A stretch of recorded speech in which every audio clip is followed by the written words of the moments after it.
Sed bienvenidos y bienvenidas de nuevo aquí a Microcuentos Universales. Hoy comenzaré con una entrega nueva. En este caso vamos a continuar con los escritores rusos, que por cierto, en el canal ya tenéis unos cuantos cuentos del escritor León Tolstoy. Hoy cambiamos de escritor. Os traigo un cuento de Anton Chejov. Chejov vivió al final del siglo XIX y decía que el arte de escribir consiste en decir mucho en pocas palabras. Así, en el cuento que os traigo hoy, titulado Champán, relato de un granuja, cuenta la historia de Nikolai y su esposa, que aparentemente viven una vida muy aburrida. Un día los visita una mujer que despertará la atención de Nikolai, el granuja de este relato.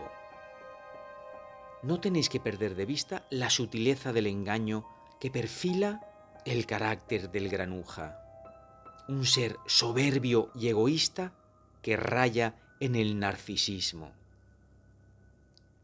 Bien, después de esta pequeña introducción, también quiero deciros que podéis pasaros por mi otro canal, Cuentos Inmortales TV, donde no paro de subir nuevos relatos, cuentos e historias todas con enseñanzas. Espero que os guste este relato y sin más dilación, comencemos.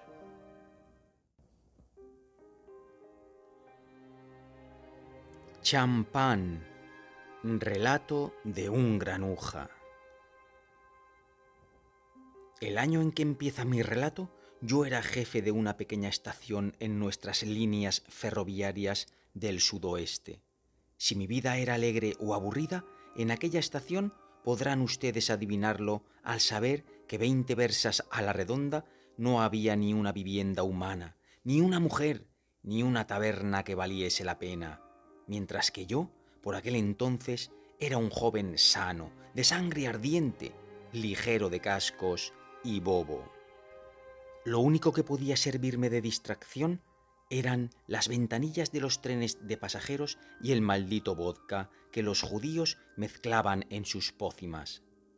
A veces fulguraba en la ventanilla de un vagón una cabecita femenina, y uno se quedaba plantado como una estatua sin respirar, mirando hasta que el tren se convertía en un punto apenas visible.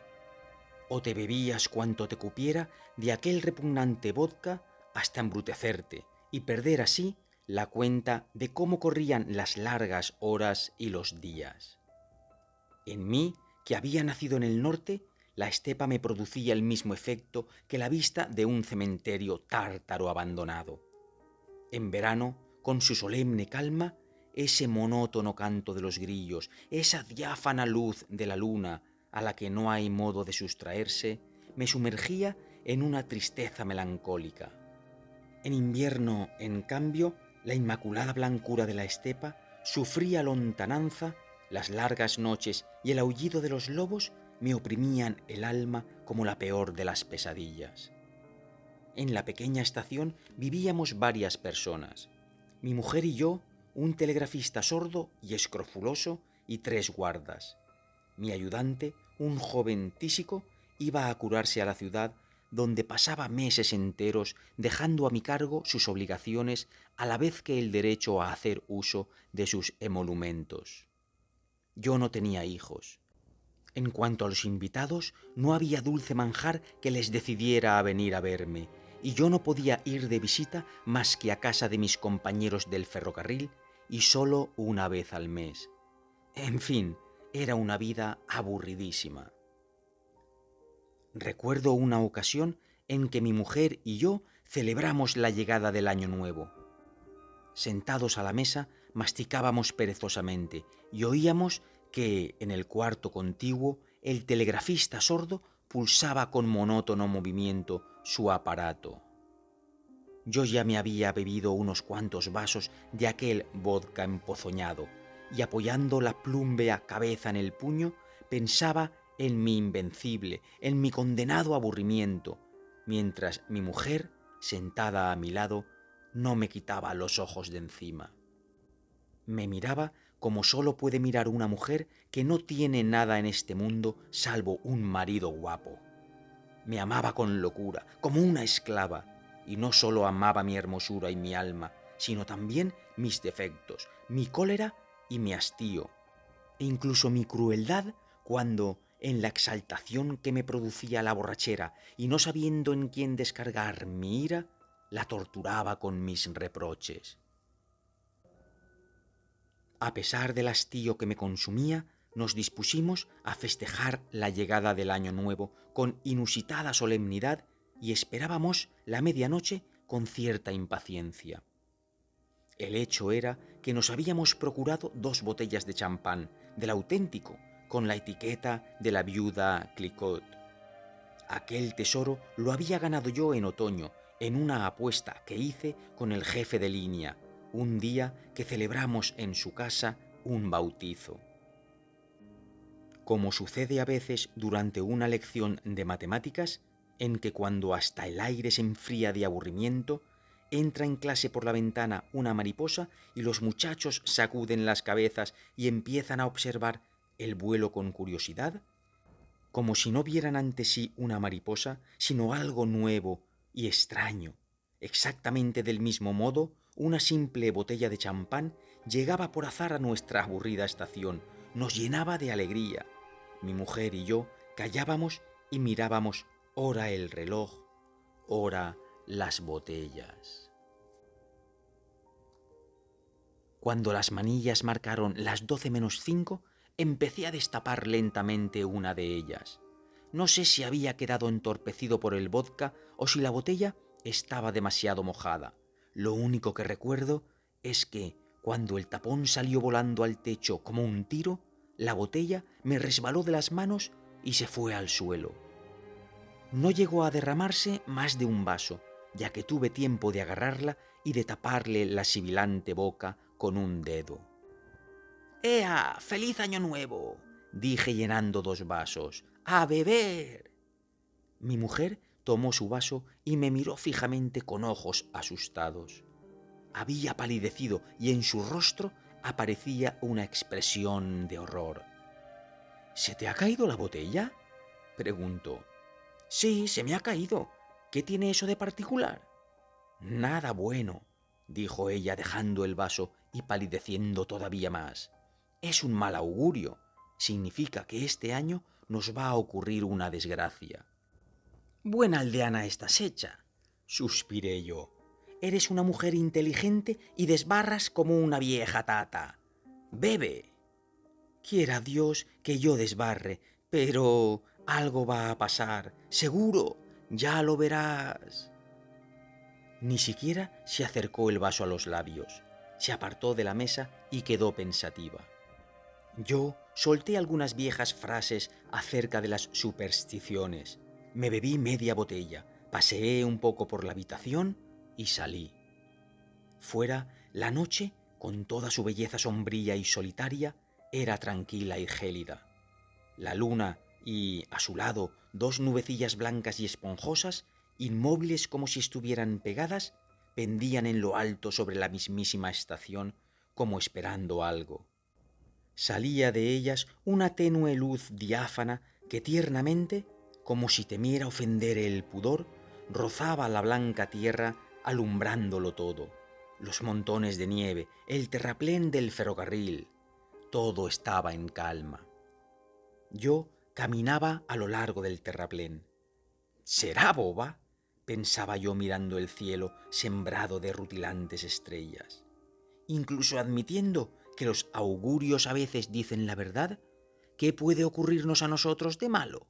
Las desgracias que hemos soportado y las presentes son tan grandes que resulta difícil imaginar algo peor aún. ¿Qué otro mal se le puede causar a un pez ya pescado, frito y servido en la mesa con una salsa?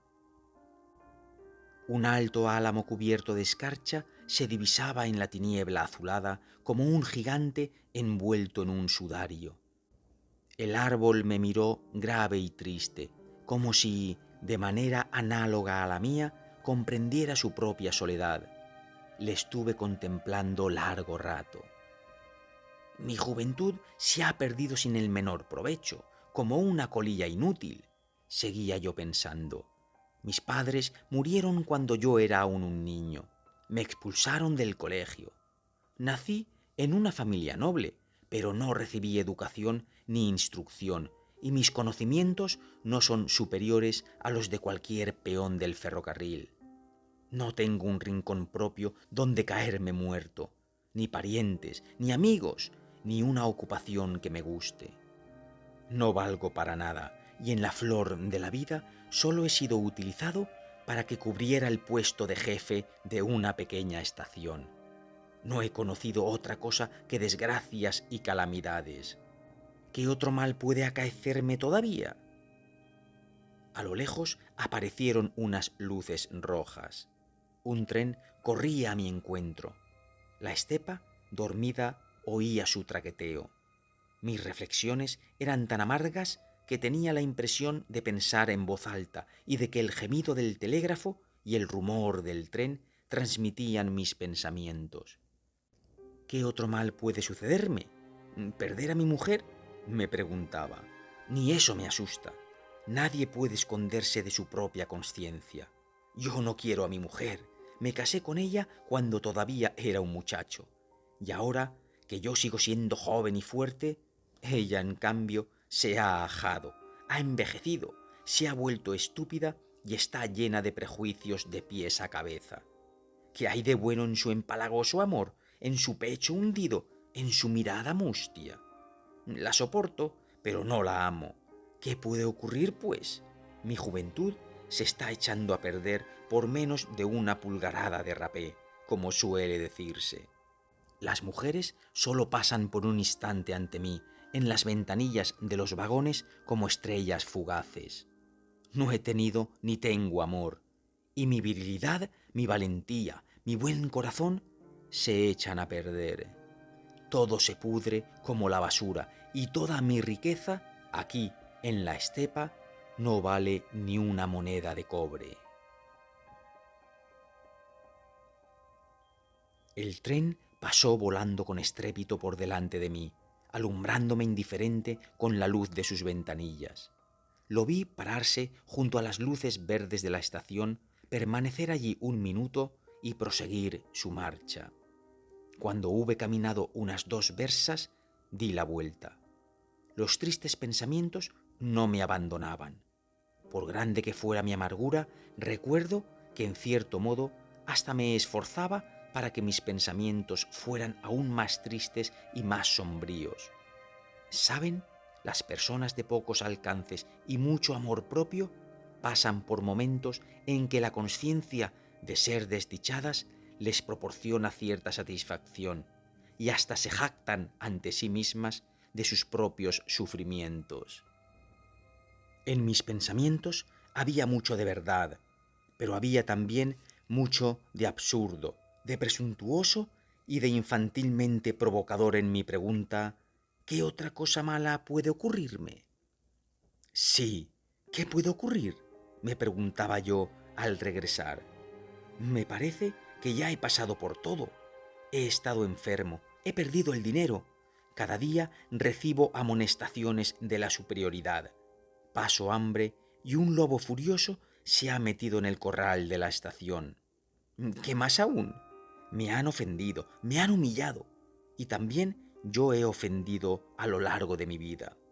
Quizá lo único que no he sido es un delincuente, y aunque no temo a la justicia, tampoco creo tener facultades para el crimen. Las 2 nubes se habían apartado de la luna y permanecían a cierta distancia, como si estuvieran cuchicheando y tratando de algo que ella no debía saber. Una leve brisa corrió por la estepa trayendo el sordo rumor del tren que se alejaba. En el umbral de la casa me recibió mi mujer. Los ojos le reían alegres y todo su rostro respiraba satisfacción. «¡Buenas noticias!», balbuceó. «Ve enseguida a tu habitación y ponte tu casaca nueva. Tenemos invitados». «¿Qué invitados?». Acaba de llegar en el tren la tía Natalia Petrovna, la mujer de mi tío Semyon Fyodorovich. Tú no la conoces. Es muy buena y agradable. Probablemente yo fruncí el entrecejo, porque mi mujer puso cara seria y musitó a toda prisa. Desde luego, es extraño que haya venido, pero no te enfades, Nikolai, y sé comprensivo. Es muy desdichada. El tío Semyon Fyodorovich es en realidad un déspota y un bruto. Es duro vivir con él. Ella dice que se quedará con nosotros solo 3 días, hasta que reciba carta de su hermano. Mi mujer siguió susurrándome durante un buen rato no sé qué tonterías sobre el tío déspota, sobre la debilidad humana en general y de las jóvenes esposas en particular, sobre nuestro deber de dar albergue a todo el mundo, incluso a los grandes pecadores, etc. Sin comprender nada en absoluto, me puse la casaca nueva y me fui a conocer a la tía. A la mesa se hallaba sentada una mujer pequeñita de grandes ojos negros. Mi mesa, las paredes grises, el tosco diván, se diría que todo, hasta la más pequeña mota de polvo, había rejuvenecido y se alegraba ante la presencia de aquel ser nuevo, joven, que desprendía cierto olor indefinible, pero que respiraba belleza y pecado. Que la huésped contenía pecado lo comprendí por la sonrisa, por el perfume, por su manera especial de mirar y de mover las pestañas, por el tono en que hablaba con mi esposa, una mujer honesta. No hubo necesidad de que me contara que había abandonado a su marido, que su marido era viejo y déspota, y que ella era buena y alegre. Lo comprendí todo al primer vistazo, aunque, por lo demás, no creo que en toda Europa haya un hombre que no sepa distinguir a primera vista a una mujer de determinado temperamento. Y yo, sin saber que tenía un sobrinito tan grande, dijo la tía alargándome la mano con una sonrisa. Y yo, sin saber que tenía una tía tan guapa, dije yo. Se reanudó la cena. El tapón de la segunda botella saltó por los aires como un tiro.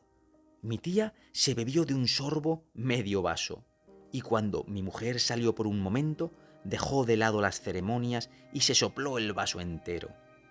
Yo me sentí tan embriagado por el vino como por la presencia de la mujer. ¿Recuerdan ustedes esta romanza? Ojos negros, ojos apasionados, ojos ardientes y maravillosos. ¿Cómo os quiero? ¿Cómo os temo? No recuerdo qué sucedió después.